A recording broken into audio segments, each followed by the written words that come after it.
2019 का world cup किसने जीता? इंग्लैंड ने। कप्तान कौन था?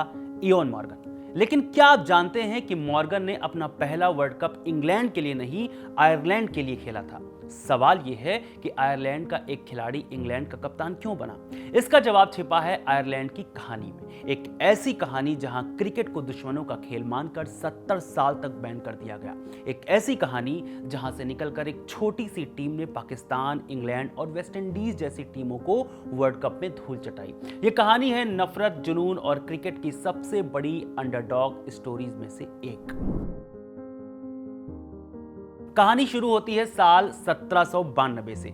तब आयरलैंड पर ब्रिटिशर्स का कब्जा था और क्रिकेट ये खेल था राजाओं, अमीरों और जमींदारों का, मतलब जेंटलमैन्स गेम वाला पूरा हिसाब किताब। इसी साल आयरलैंड की राजधानी डबलिन के फिलिक्स पार्क में एक मैच हुआ। मिलिट्री ऑफ आयरलैंड बनाम जेंटलमैन ऑफ आयरलैंड, इसे आयरलैंड का पहला रिकॉर्डेड मैच माना जाता है। धीरे धीरे ये खेल पूरे देश में फैलने लगा। 1840 तक तो आयरलैंड में इतने क्रिकेट क्लब बन गए थे जिनमें से कुछ आज भी मौजूद हैं। सब कुछ बढ़िया चल रहा था, मगर 1845 आते आते क्रिकेट पर ब्रेक लग गया। वजह, देश में पड़ा एक भयानक अकाल जिसे नाम दिया गया द ग्रेट फैमिन। ये आयरलैंड के इतिहास का सबसे काला दौर था। आलू की पूरी फसल बर्बाद हो गई, जो वहां के लोगों का मुख्य भोजन था। यह अकाल इतना भयानक था कि लाखों लोग भूख से मर गए और देश की आबादी 80 लाख से घटकर सीधी 40 लाख रह गई। आप सोचिए, आधी आबादी खत्म। अकाल खत्म होते होते लोगों में भारी गुस्सा था। तब जमींदारों ने लोगों का ध्यान बटाने और उन्हें जोड़ने के लिए क्रिकेट को फिर से बढ़ावा दिया और यह आइडिया काम कर गया। अकाल के 5 साल बाद 1855 में आयरलैंड क्रिकेट का गोल्डन पीरियड शुरू हुआ। बनी आयरलैंड की नेशनल टीम और पहला ही मैच खेला जेंटलमैन ऑफ इंग्लैंड के खिलाफ। और क्या खेला! आयरलैंड ने अपना पहला ही मैच 107 रनों से जीत लिया। उस जमाने में इंग्लैंड को हराना बहुत बड़ी बात थी। इसके बाद तो आयरलैंड में क्रिकेट की बाढ़ सी आ गई। 1858 में एमसीसी यानी मेलबर्न क्रिकेट क्लब ने दौरा किया। इसके बाद बड़ी बड़ी टीमें आयरलैंड आने लगी। क्रिकेट में आयरलैंड का ग्राफ ऊपर चढ़ रहा था, लेकिन 1880 के बाद कहानी फिर पलटी। 1880 के बाद आयरलैंड में राष्ट्रवाद की लहर उठी। आजादी की मांग तेज होने लगी। लोगों ने अंग्रेजों की हर चीज से दूरी बनानी शुरू कर दी और इनमें से क्रिकेट भी था। अब सीन में एंट्री होती है गैलिक एथलेटिक एसोसिएशन यानी GAA की। यह संस्था 1884 में बनी थी। इसका एक ही मकसद था, आयरलैंड के अपने खेलों जैसे हर्लिंग और गैलिक फुटबॉल को बढ़ावा देना। GAA का सीधा फंडा था, आयरिश खेल अपनाओ, अंग्रेजी खेल भगाओ। साल 1902 में GAA एक नियम लाया, रूल 27। सीधा साधा मतलब था बैन। इस रूल के तहत GAA का कोई भी मेंबर क्रिकेट, फुटबॉल, रग्बी जैसा कोई भी विदेशी खेल नहीं खेल सकता था, न देख सकता था। पकड़े गए तो संस्था से बाहर। और ये बैन कोई 1-2 साल नहीं, पूरे 70 साल तक चला, 1971 तक। इस एक नियम ने आयरलैंड के बड़े हिस्से से क्रिकेट को लगभग खत्म कर दिया। ये खेल सिर्फ कुछ इलाकों जैसे उत्तरी आयरलैंड और डबलिन के कुछ हिस्सों में ही जिंदा रहा। हालांकि इस बैन के दौरान भी कुछ कमाल के पल आए। 1902 में आयरलैंड ने अपना पहला फर्स्ट क्लास मैच खेला, जिसमें क्रिकेट के गॉडफादर कहे जाने वाले महान WG क्रेज भी खेल रहे थे। उस मैच में आयरलैंड ने 238 रनों से शानदार जीत हासिल की। फिर 1904 में साउथ अफ्रीका को भी हराया। लेकिन इन जीतों के बावजूद बैन की वजह से आयरिश क्रिकेट अंधेरे में ही रहा। 1920 आते आते ये खेल सिर्फ कुछ स्कूलों और एंग्लो आयरिश समुदाय तक सिमट गया था। 1922 में आयरलैंड को ब्रिटिश शासन से आज़ादी मिल गई, लेकिन इस आज़ादी का क्रिकेट पर उल्टा असर हुआ। जो थोड़े बहुत अंग्रेज अफसर क्रिकेट को जिंदा रखे हुए थे, वो देश छोड़कर चले गए। हालांकि उत्तरी आयरलैंड, जो अब भी ब्रिटेन का हिस्सा है, वहां क्रिकेट मजबूत बना रहा। 1923 में आयरिश क्रिकेट यूनियन यानी ICU बना। ये एक सेंट्रल बॉडी थी जिसका काम था नेशनल क्रिकेट को मैनेज करना और स्कॉटलैंड या MCC के साथ मैच कराना। कभी कभी इंग्लैंड की टीमें भी आ जाती थी। इस दौर में भी एक यादगार जीत आई। 1928 में आयरलैंड ने ताकतवर वेस्ट इंडीज को हरा दिया, लेकिन इसके बाद एक लंबा सूखा पड़ा। फिर आई वो तारीख जो आयरलैंड के क्रिकेट इतिहास में सुनहरे अक्षरों में लिखी गई। 2 जुलाई 1969 जगह थी साइन मिल्स का छोटा सा मैदान। वेस्ट इंडीज की टीम दौरे पर थी। रात भर की बारिश से पिच गीली थी। वेस्ट इंडीज के कप्तान ने टॉस जीता और बिना सोचे समझे बैटिंग ले ली। शायद उन्हें लगा कि ये बच्चों की टीम तुम्हें आसानी से हरा देंगे, लेकिन उस दिन कुछ और ही होना था। आयरलैंड के गेंदबाजों एलेक ओरियोटसन और डगलस गुडविन ने ऐसी गेंदबाजी की कि वेस्टइंडीज के बल्लेबाजों को समझ ही नहीं आया कि हो क्या रहा है। क्लाइव लॉयड जैसा दिग्गज सिर्फ 1 रन बना सका। पूरी वेस्टइंडीज टीम सिर्फ 25 रन पर ढेर हो गई। ये एक ऐतिहासिक जीत थी, लेकिन देश पर जीएए का बैन अब भी लागू था। इसलिए इस जीत के बावजूद आयरिश क्रिकेट वो उड़ान नहीं भर सका जिसका वो हकदार था। फिर आया साल 1971। आखिरकार जीएए ने 70 साल पुराने रूल 27 को माने बैन को खत्म कर दिया। अब आयरलैंड के लोग बिना किसी डर के क्रिकेट खेल भी सकते थे और देख भी सकते थे। ये आयरिश क्रिकेट के लिए एक नई सुबह थी। 1980 में टीम को इंग्लैंड के जिलेट कप में खेलने का मौका मिला। ये आयरलैंड का पहला ऑफिशियल वनडे मैच था।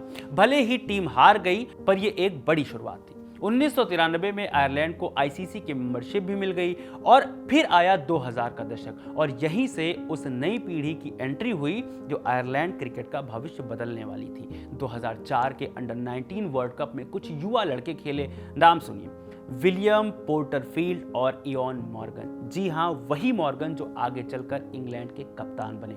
अब आता है साल 2007 वर्ल्ड कप। तारीख 17 मार्च, सेंट पैट्रिक्स डे आयरलैंड का सबसे बड़ा और सबसे अहम राष्ट्रीय त्योहार है।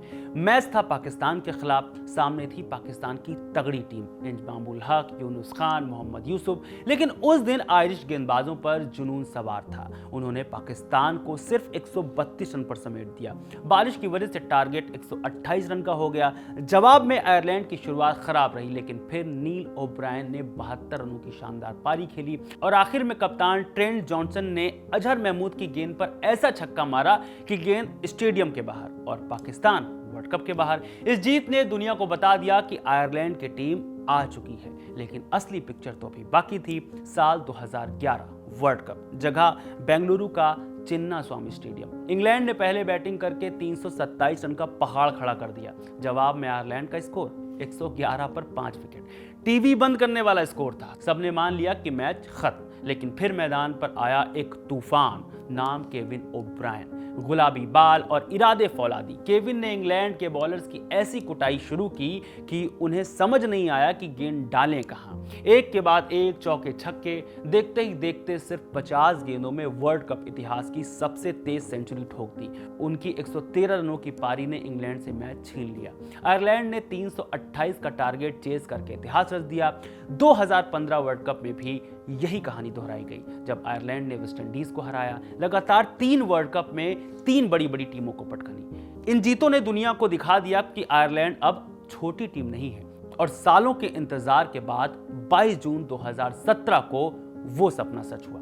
आईसीसी ने आयरलैंड को फुल मेंबर का दर्जा दे दिया। मतलब अब आयरलैंड टेस्ट क्रिकेट खेल सकता था। एक ऐसा देश जहां कभी क्रिकेट बैन था, अब क्रिकेट के सबसे ऊंचे फॉर्मेट में पहुंच चुका था। टेस्ट टीम बनने का जश्न मन गया। अब बारी थी दुनिया को दिखाने की कि वो यहां सिर्फ खेलने नहीं, टिकने आए हैं।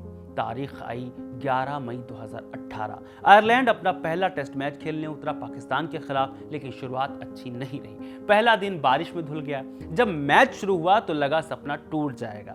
पहली पारी में पूरी टीम 130 रन पर ढेर हो गई। फॉलो ऑन खेलने की नौबत आ गई। सबको लगा कि यह मैच 3 दिन में ही खत्म हो जाएगा, लेकिन एक बार फिर संकट मोचक बनकर खड़े हुए केविन ओब्रायन, वही जिसने 2011 में इंग्लैंड का गुरूर तोड़ा था। इस बार उन्होंने दिखाया कि वो सिर्फ T20 के हीरो नहीं हैं। एक सदी हुई क्लासिक टेस्ट पारी खेलते हुए उन्होंने आयरलैंड के लिए पहला टेस्ट शतक जड़ा। आयरलैंड वो मैच 5 विकेट से हार गया, लेकिन ओब्रायन का शतक हार जीत से बड़ा था। वो टेस्ट क्रिकेट की दुनिया में अपनी मौजूदगी पूरी ठसक के साथ दर्ज करा चुके थे। लगा कि यहां से आयरलैंड क्रिकेट सिर्फ ऊपर जाएगा, लेकिन कहानी का असली विलन तो अब सामने आने वाला था, और वो विलन था पैसा। टेस्ट स्टेटस मिलना एक बात थी और उसे बनाए रखना बिल्कुल दूसरी। पहला झटका, मैच कराने का खर्चा। एक एक टेस्ट मैच अपने घर पर कराने का खर्चा 10 करोड़ रुपए से ज्यादा था और कमाई ना के बराबर। दूसरा झटका, अपना स्टेडियम ही नहीं। आयरलैंड के पास आज तक एक भी अंतर्राष्ट्रीय स्टेडियम नहीं है। हर मैच के लिए टेम्परेरी स्टैंड्स और सुविधाएं लगानी पड़ती हैं, जो बेहद महंगा सौदा है। तीसरा झटका, आईसीसी की फंडिंग। 2004 में आईसीसी ने अचानक फंडिंग में कटौती कर दी, जिससे आयरलैंड क्रिकेट बोर्ड की कमर टूट गई। ऊपर से 2019 में एक साइबर फ्रॉड हो गया जिसमें बोर्ड के लाखों यूरो डूब गए। एक के बाद एक झटके लगते रहे। नतीजा ये हुआ कि बोर्ड ने खर्चे बचाने के लिए टेस्ट मैच खेलने ही कम कर दिए। जब जेब में पैसा ना हो तो इसका असर परफॉर्मेंस पर भी दिखना ही था। दिग्गज खिलाड़ी एक एक करके रिटायर होते गए। केविन ओब्रायन, विलियम पोर्टरफील्ड, वो पूरी पीढ़ी चली गई जिसने आयरलैंड को वर्ल्ड कप में हीरो बनाया था। नई पीढ़ी आई लेकिन उन्हें वैसा सपोर्ट और इंफ्रास्ट्रक्चर नहीं मिला। और सबसे बड़ा सिरदर्द, प्लेयर ड्रेन। खिलाड़ी आयरलैंड से खेलते, नाम कमाते और फिर बेहतर पैसों और मौकों के लिए इंग्लैंड चले जाते। सबसे बड़ा उदाहरण इयोन मॉर्गन, जिन्होंने आयरलैंड छोड़ा और 2019 में इंग्लैंड को वर्ल्ड कप जिता दिया। बॉयट रैंकिंग जैसे तेज गेंदबाज भी इंग्लैंड के लिए खेलने चले गए। ये सिलसिला आज भी जारी है। इसका सीधा नतीजा दिखा मैदान पर। जिस टीम ने लगातार 3 वर्ल्ड कप में बड़ी टीमों को हराया था, वो 2019 और 2023 दोनों वनडे वर्ल्ड कप के लिए क्वालिफाई तक नहीं कर सकी। आगे क्या? तो आज की हकीकत क्या है? फाइनेंशियल तंगी है, अपना स्टेडियम तक नहीं है और बड़े खिलाड़ी जा चुके हैं। कहानी थोड़ी निराशाजनक लगती है लेकिन इस अंधेरे में उम्मीद की एक किरण भी है। साल 2024 में अफगानिस्तान को हराकर आयरलैंड ने अपनी पहली टेस्ट जीत हासिल की।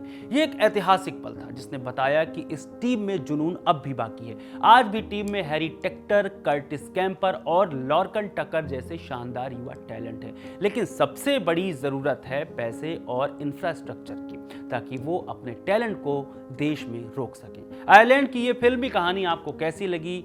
क्या ये टीम जो बैन, नफरत और पैसे की तंगी से लड़कर यहां तक पहुंची है, एक बार फिर वापसी कर पाएगी? अपनी राय हमें कमेंट में जरूर बताएं। मेरा नाम है रविशंकर। खबर गांव को सब्सक्राइब जरूर करें। बहुत शुक्रिया।